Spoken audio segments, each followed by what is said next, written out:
Bismillahirrahmanirrahim. Orang dulu beda sama orang sekarang. Kalau orang dulu mah ya Allah dapat rezeki berapa aja mah boleh, alhamdulillah. Istri sekarang banyak nuntut, gaji kemarin sekian kenapa sekarang sekian, betul nggak? Kenapa begitu?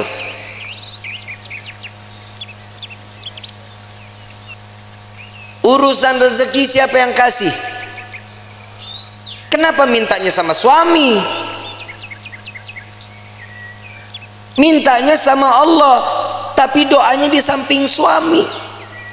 Ya Allah, berikan rezeki kami yang banyak lewat suami saya. Samping telinga ngomong kalau lagi tidur juga. Ya Allah, lipstik beak.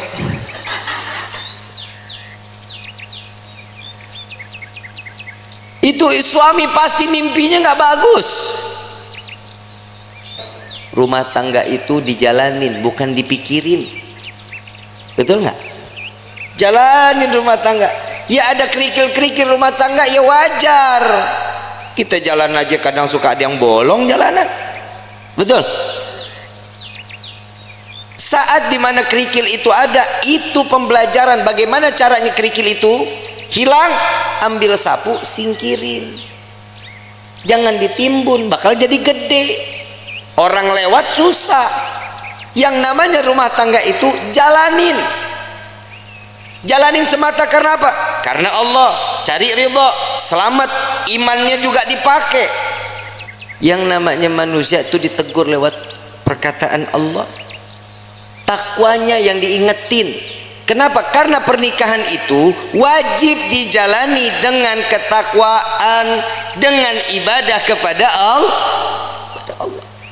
Suami istri kalau jalan ibadah sama-sama di hadapan Allah dengan mencari keridhaan Allah, selamat rumah tangga kita, ibu bapak. Selamat. Ibu bikin kopi, ridho.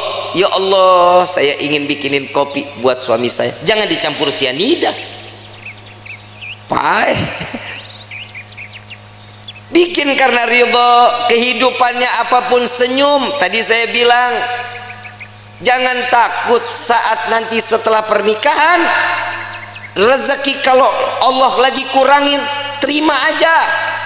Ujiannya tuh di dalam hidup kita. Itu ujian pertama. Kadang ada, pernah dengar nggak orang baru nikah 2 bulan 3 bulan cerai? Ada nggak? Ada. Kenapa? Karena tidak menerima hasil apa yang telah diberikan oleh Allah. Allah udah jamin di dalam Al-Quran, fa inna ma'al usri yusran, inna ma'al, setiap kesulitan pasti ada kemudahan, ada jalan keluar. Gak mungkin setiap jalan keluar itu buntu, gak mungkin. Allah menetapkan satu ujian kepada setiap hamba, pasti hamba itu punya kekuatan. Allah nggak jahat kayak kita. Kadang kita nyuruh orang seenak-enaknya, itu orang nggak mampu juga kita harus wajibin. Tapi kalau Allah memerintahkan kita karena tahu Allah ini manusia ini mampu, ini orang tahu cara jalan keluarnya, Allah kasih jalan keluarnya. Wa wajadaka dhalam fahada. Allah kasih petunjuk di dalam kehidupan. Ini ayat buat siapa? Nabi SAW. Saat Nabi berjumpa dengan 2 arah, harus kemana? Ke kanan kah? Lurus kah? Ke kiri kah? Kemana? Tapi Allah kasih petunjuk jalan. Makanya di dalam rumah tangga petunjuk itu wajib kita cari. Bagaimana caranya? Tahajud jangan ditinggalin, sholat duha jangan ditinggalin, sholat taubat, hajat, minta sama Allah. Kenapa? Saat seorang istri sujud, saat seorang suami sujud, ini akan mendapatkan pandangan kasih sayang oleh Allah. Insya keluarganya pasti sakinah, aman, tenang.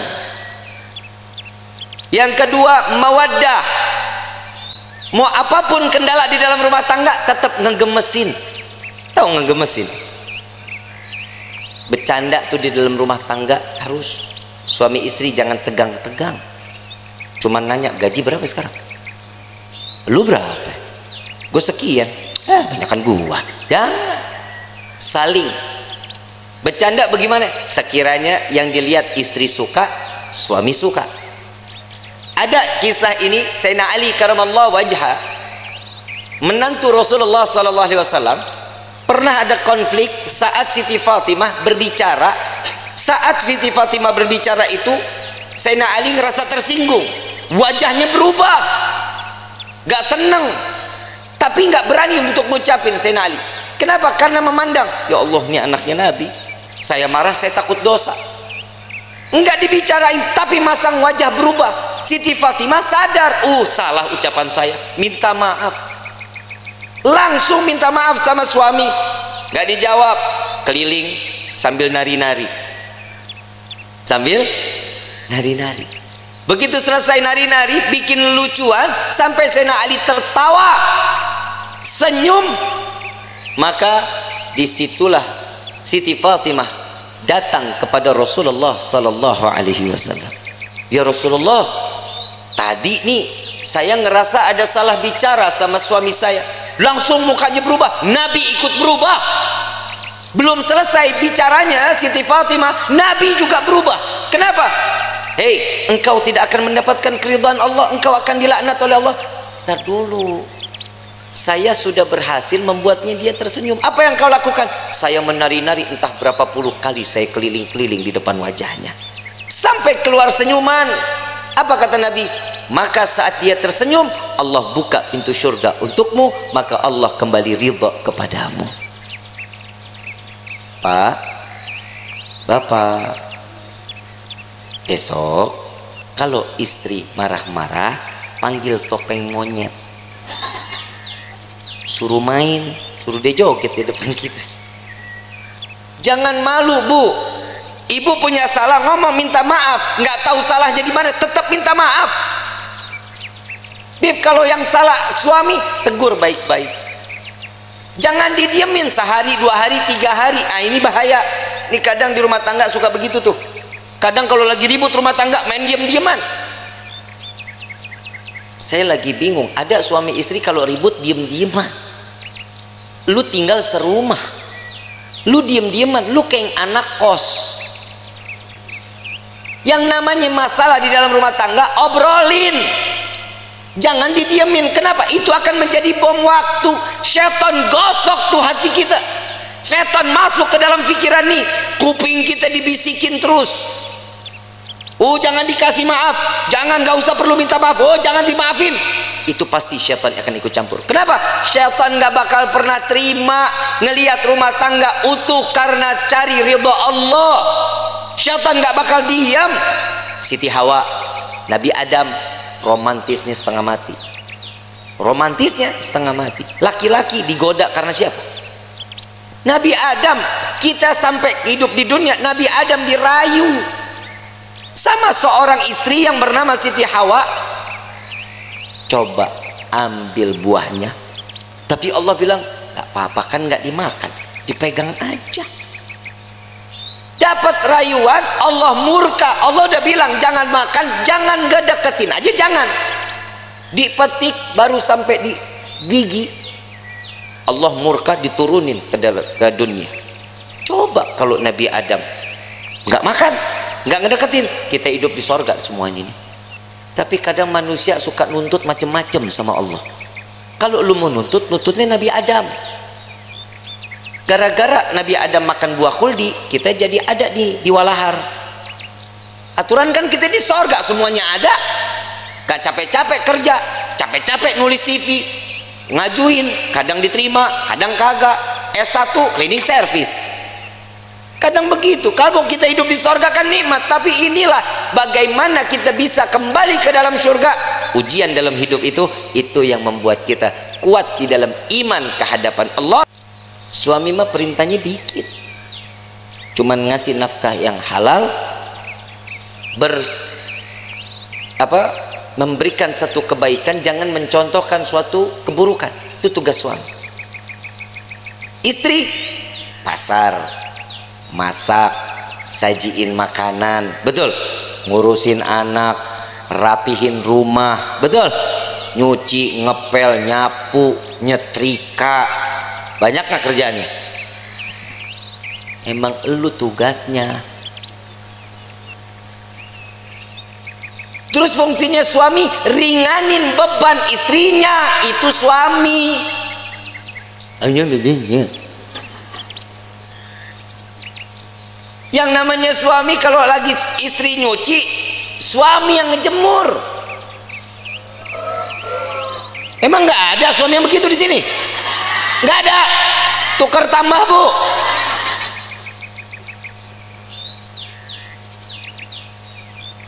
Suami angkatin jemuran, istri yang nyetrika.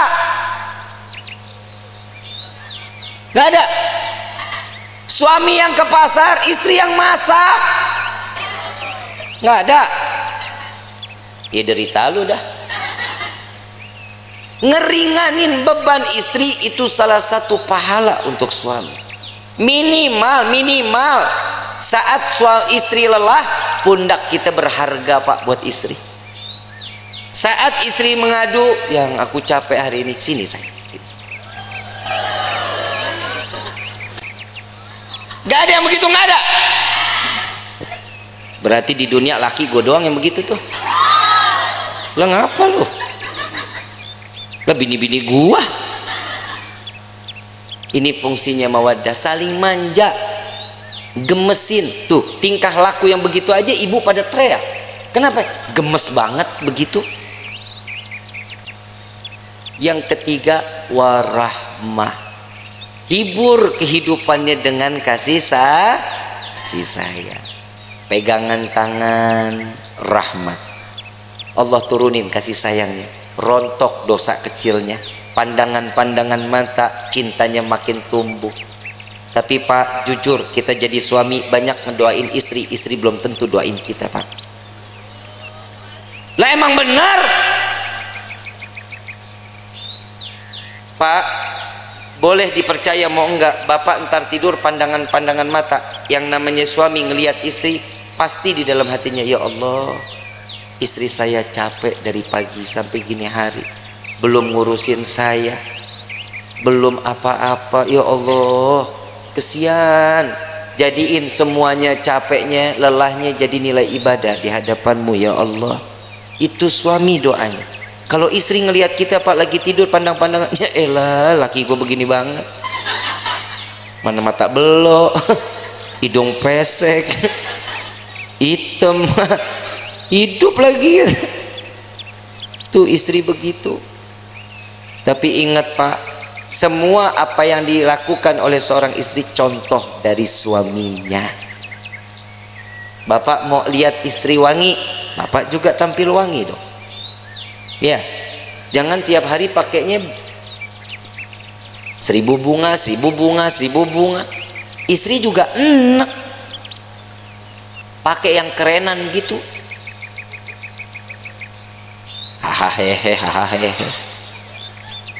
Betul kan, Bu? Tapi memang istri itu dituntut wajib wangi di depan suami. Lu mah kagak. Mana apek, bore mason,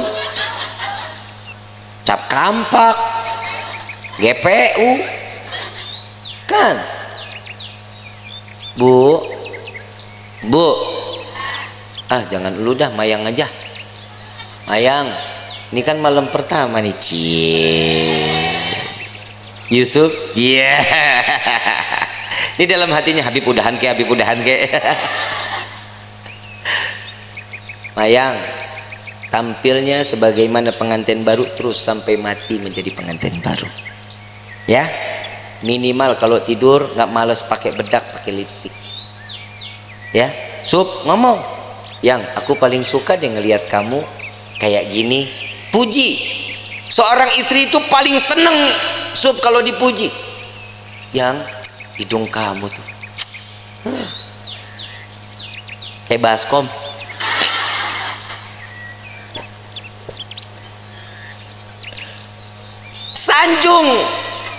Sanjung istri. Yang Nabi sering sanjung istri, sanjung disanjungkan sama Nabi kan. Disanjung Humairah yang pipinya kemerah-merahan. Bapak ngomong, nih Bib, masalahnya orang hitam legem, mana merahnya? Ya minimal kan dipanggil manis kan bisa, sweetie kan bisa. Jangan dipanggil Blacky. Jangan. Karena kasih sayang itu timbul juga dari panggilan. Jujur, Pak, maaf, Bapak kalau dipanggil Sia gahar nggak? Kesel nggak?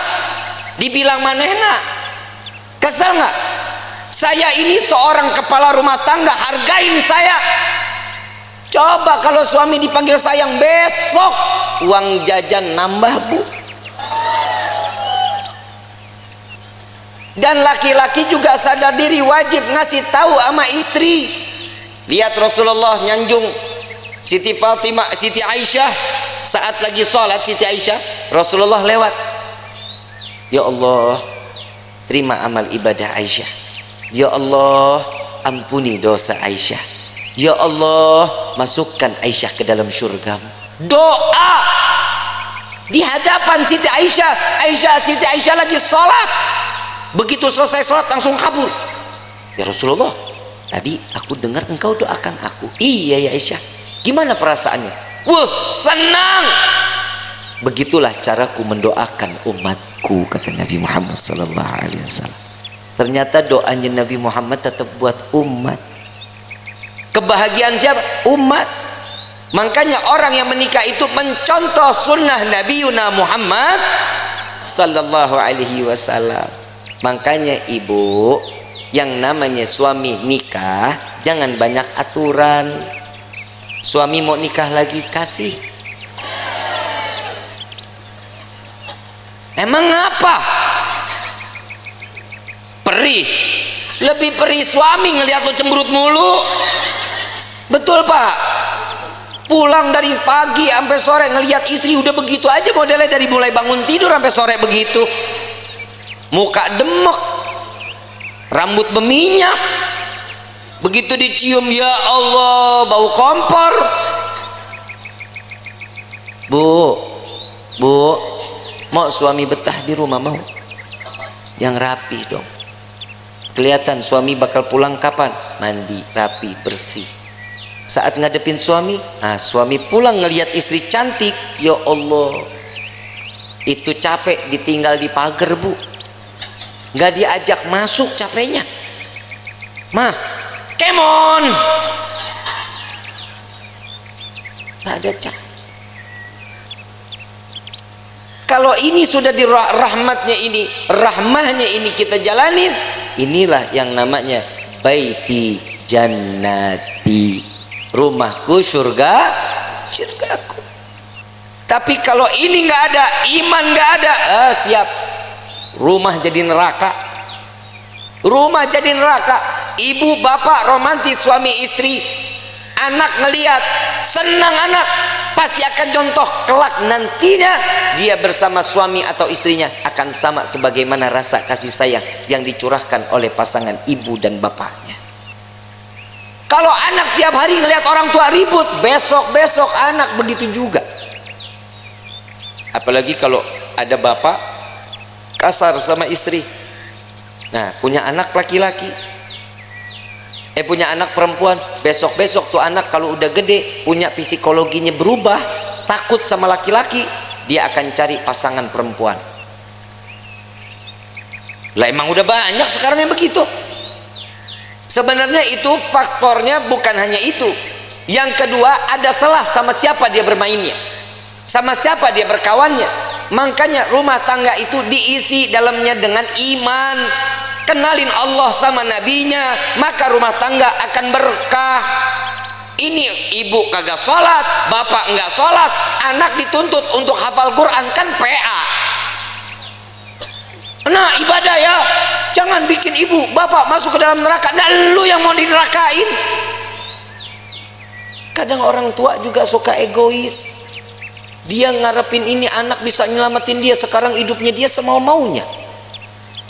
kasih kenal anak kepada Allah sama Nabi, itu yang bikin tenang. Bapak ibu enak ibadah, ibu enak pengajian, anak terlepas rambutnya, kelihatan sama yang bukan mahramnya. Hati-hati, ini anak perempuan begini, cukup dengan satu helai bawa masuk 4 laki-laki ke dalam neraka jahanam.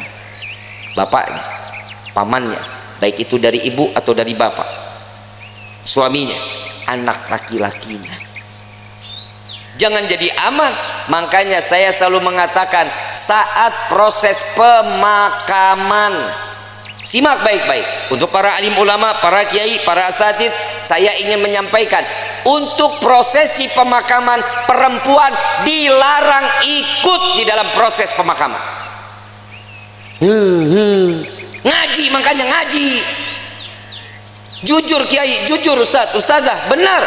Ini yang masih menggunakan tradisi ini cuma para habaib sama syarifah. Sekarang proses pemakaman, saat keranda jenazah dibawa, perempuan ikut di belakang. Saat perempuan atau si jenazah ingin diproses masuk ke dalam liang lahat, perempuan pada ngejejer di dekat lubangnya. Hati-hati, yang namanya perempuan itu banyak larangannya. Tangan terbuka segini, ini aurat.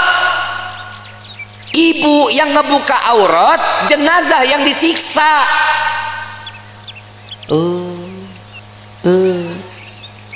Ini tolong Pak diumumin. Pak Kepala Desa boleh bikin surat untuk setiap masjid sama musola. Perempuan dilarang ikut. Bib, ini ibu saya, bodoh amat. Habib, ini bapak saya, kumaha aing bae. Nggak boleh. Jangan. Kenapa? Ini akan menjadi satu siksaan.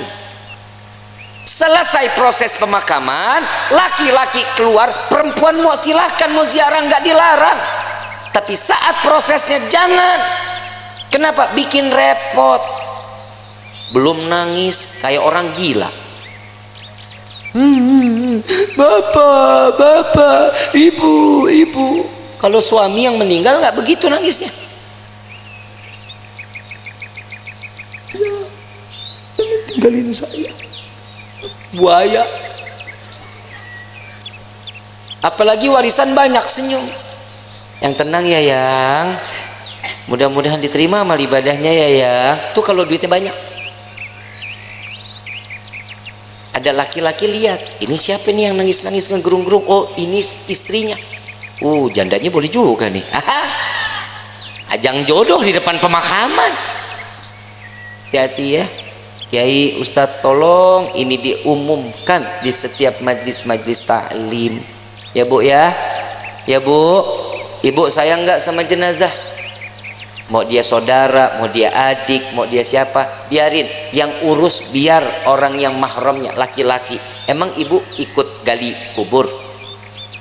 Ibu ikut nguruk? Ibu ikut ngapain? Nontonin aja Habib. Emang perempuan tuh banyak keponya. Entar tuh dia di atas makam nanya, itu diapain? Tuh jenazah bisa jawab, kamu nanya.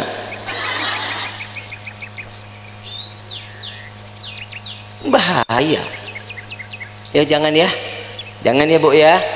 Mulai sekarang nggak boleh ikut lagi, insya Allah. Nanti kalau suatu saat, mudah-mudahan kita semua dikasih umur panjang, sehat afiah untuk ibadah kepada Allah, amin ya rabbal. Allahumma, entah keluarga kita yang meninggal, biarin aja, biarin sampai selesai. Mau ikut ke pemakaman boleh, tapi nunggu selesai proses, laki-laki keluar, perempuan baru masuk. Ya, ikut situ. Mau tebar bunga silahkan, ya, mau naruh air mawar silahkan, nggak apa-apa. Tapi saat proses, perempuan jangan ada yang ikut. Kenapa? Ini yang akan menjadi penyebab siksaan untuk ahlil kubur. Na'udzubillahi min dzalik. Kenapa? Karena perempuan itu banyak larangannya. Paham ya? Insya kurang lebih mohon dibukakan pintu maaf yang seluas-luasnya. Wabillahi taufiq wal hidayah. Wassalamualaikum warahmatullahi wabarakatuh.